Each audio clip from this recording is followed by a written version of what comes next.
All right, gentlemen, in today's video, I've got a 7-round style beatdown between John Wick and James Bond. Which one is more dangerously stylish? Find out, guys, in today's video.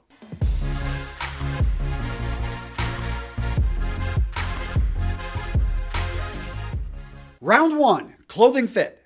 First up, we've got John Wick, and in both movies, we see him wear suits. In the first movie, he wears a 3-piece suit. In the second movie, he wears a 2-piece suit with a contrasting white shirt. Now, when we look at the fit of these suits, it's spot on. That should be because these are custom pieces that he did have made for him. Now, the only thing I didn't like about the suits that John Wick wore were that they had a looser fit. And this was by design. So Keanu Reeves, the actor that played John Wick, he did 90% of his stunts. Now, to accommodate the padding he wore underneath the suits, they had to make them a bit larger. In addition, they got extra stitching and extra material on certain areas so it wouldn't tear. They actually had pleats in certain areas so it'd give more freedom of movement. But you can actually see this if you look at the way the suit fits him. So for that one reason there, I appreciate what they tried to do, but it is something I've got to knock the fit. Now let's talk about James Bond and the fit of his suits. So the modern James Bond, played by Daniel Craig, you look at the fit of these suits, it is spot on. Made by Tom Ford, these are custom pieces that are made specifically for Daniel Craig, and you have to say that these things fit him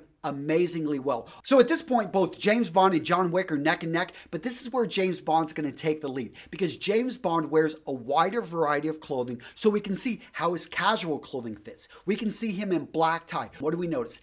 Every single time he puts something on his body, it fits him perfectly. The winner here is James Bond. Round 2, clothing function.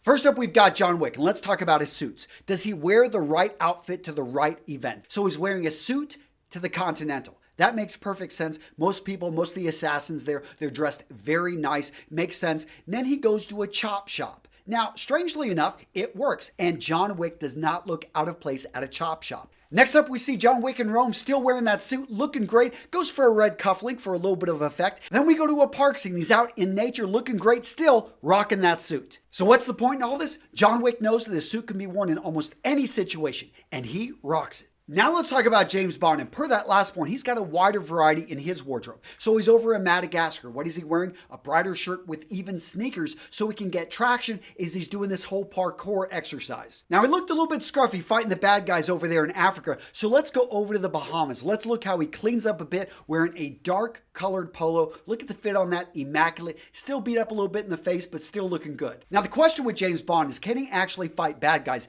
in these close fitted suits? And the answer is yes. Just look at him here up on top of a train, but look at how hot the weather is, and he's wearing the appropriate color of that suit. Notice that light color right there works well with the temperature. And next, if you're playing a high stakes poker game with a known terrorist with millions of dollars on the line, you wear black tie. So this round was actually very difficult because on the one hand, I want to give it to James Bond, the variety of outfits, but I've got to hand it to John Wick because he makes his suit look great in any situation. Round 2 winner, John Wick.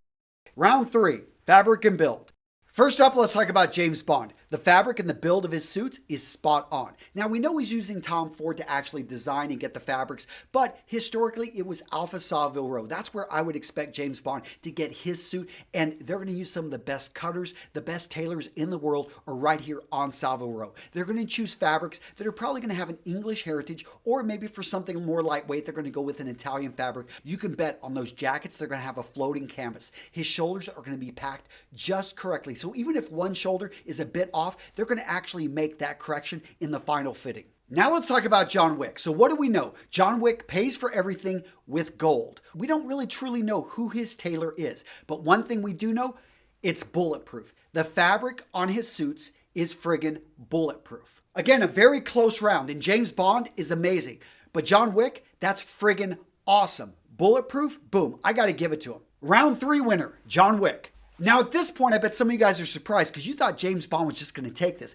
Guys, we did our research, and if you want more information about men's style, go check out Real Men, Real Style. I'm linking to the support article down in the description, which goes into a lot more detail. Oh, and really quick, guys, I want you to go check out this new gift I created for you. It's an audio and PDF dictionary of terms that every stylish man needs to know. Gents, this PDF dictionary and audio is absolutely free. I'm linking to it down in the description. Go grab it. Round 4, let's talk about watches. First up, we've got John Wick. Now, John Wick wears a barely noticeable Monero auto date watch. This is a great watch, retails for about $2,000. It's simple, clean, elegant. I think this is a solid watch choice for John Wick. It works really well with the suit and his choice of colors. Next up, we've got James Bond. In the modern James Bond, he's wearing the Omega Seamaster. This is a great watch. I think it looks great on Daniel Craig anytime he's coming out of the water, anytime he's wearing this with a suit. Great looking watch. Now, going back in the movies, we can see James Bond sports a wide variety of watches. The Rolex Submariner, perhaps one of the most famous ones. But when we go back to the books, what's the original James Bond watch? It's going to be the Rolex Explorer. This watch is what started it all with James Bond. So this round, relatively close, but I got to give it to James Bond. Round 5, grooming. So James Bond, his grooming almost always on point. The one time he's over in East Asia taking a break, doing those shots with the scorpion on his hand. In that case, he didn't shave for a while, but hey, it simply worked in his favor because as many guys know, you get a little bit of stubble, the ladies are going to be more attracted to you. But most of the time, what do we see with James Bond? He's going to go for that clean shave and he's going to have every single hair in place. Now we've got John Wick, and the contrast is interesting because John Wick has longer hair on his head and he has longer hair on his face. He actually has a beard. Now, what do we know about beards? Beards make men look more aggressive. There's a study in which they actually compare people that have a beard versus those that don't, and it's the same person, but people, when they saw facial expressions with a beard, overall they thought they were more aggressive. And let's talk about that longer hair on his head. He actually keeps it in place. It looks good. He slicks it back. Even when he gets blown through a window, he stands up. His hair is looking good. Again, a close fight, but I got to give this one to John Wick. Round 6, let's talk about cars. So for John Wick, cars are instrumental. The whole reason that we get into the fight in the first place is because somebody steals his 1969 Ford Mustang. Now, when this is stolen, he has to get a loaner. That loaner is a 1970 Chevrolet Chevelle SS396. Now, later in the movie, when he's having that little bit of a car mashup, thankfully, he's driving a newer car that can be more easily replaced. That's a 2011 Dodge Charger LD. Now let's go over to James Bond. So the more recent James Bond movies, we haven't seen the cars take the spotlight as much. But we go back, we look at the older movies, over 20 cars have been driven by James Bond throughout these movies. Now James Bond does have the Ford Mustang in common with John Wick. In the 1971 movie, Diamonds Are Forever, he does drive a Ford Mustang. But most of the time it seems like he's preferring European cars. He's going for the BMW Z8. Or maybe the Aston Martin V12 Vanquish. But my favorite car from a James Bond movie has to be the Aston Martin DB5 because it popped up in multiple movies. We saw it as early as Casino Royale when he won it, but we see it in its full glory in Skyfall. Again, very close, but I got to give this one to James Bond. All right, gents, if you haven't been paying attention, it's a tie ball game. Last round. Round 7, gents, confidence. So let's talk about James Bond. It's hard to imagine anyone more confident than James Bond. When you think of someone cool, someone collected, someone that knows what to do in a high pressure situation, that's pretty much James Bond. I think the only time we ever saw his confidence maybe shake a bit was when he came back from the dead and he's having to go through all those tests. He's not to the physical ability he needs to be. And then when he's got to hit that shot, whenever he's got that woman that puts that shot glass, they put it right on her head and he's got to hit that shot. He did it though. He went through and he made it happen. Now let's talk about John Wick. Very confident, very cool, very collected, similar to James Bond. But there was that incident whenever he loses Daisy and he is crying. And we see this very vulnerable side of John Wick. That being said, he goes into multiple situations which look almost no-win. He always keeps his cool. He looks at the situation. He deals with it as is. Maybe he's running out of ammo. Maybe he's been shot. He's bleeding. He knows that, okay, this guy's going to be fresher than me. I've got to use certain things to my advantage. All right, gentlemen, this one was tough. We're in a dead heat here. I'm going to call this one a tie. We're in overtime.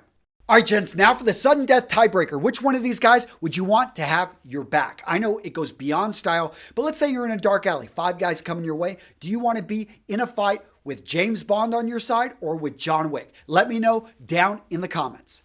So who's my choice? Well, I do like James Bond because he would probably talk to these guys and we would then go meet the master bad guy and then take him out like we do in most of the movies. That being said, I got to go with John Wick. I trust John Wick more. When it comes to James Bond, he's going to go accomplish mission. He's probably going to leave me high and dry. John Wick, on the other hand, he's very honorable. How do I know this? Because he's a U.S. Marine. Now, where is it mentioned that John Wick's a Marine? If you actually go to the shower scene, look across his back. You see the Latin phrase, Fortus Fortuna Adivat. This translates to fortune favors the bold, which is the motto of 3rd Battalion, 3rd Marines out of Kaneohe Bay, Hawaii. All right, gentlemen, so the winner in overtime, John Wick. Now, I know a lot of you guys are going to disagree with me. I want to hear from you down in the comments. And if you want more, go check out this. I've got Bruce Wayne versus Tony Stark, another style beatdown. If you're into this stuff, if you enjoy it, guys, go check it out. You're going to learn something and you're going to have fun because I'm a huge nerd when it comes to comic books, when it comes to characters like this. And it was a lot of fun to do all the research. Gentlemen, if you like the video, please click on that like button. If you're new to Real Men Real Style, click on that subscribe button and make sure that you get those notifications. And if you know a guy that likes John Wick movies or James Bond movies, make sure to share this video with them. And a little bit of trivia. 3rd Battalion, 3rd Marines out of Kaneohe Bay are also known as America's Battalion. They picked up this name when Lieutenant Colonel Krulak, who was then the commanding officer, he went on to become the commandant, he actually received a letter that said, Commanding Officer, America's Battalion. And he's like, hey, the U.S. Postal Service recognizes us as America's Battalion. That's good enough for me. It's official. All right, a little bit of Marine Corps trivia for you. That's it, guys. Take care. I'll see you in the next video.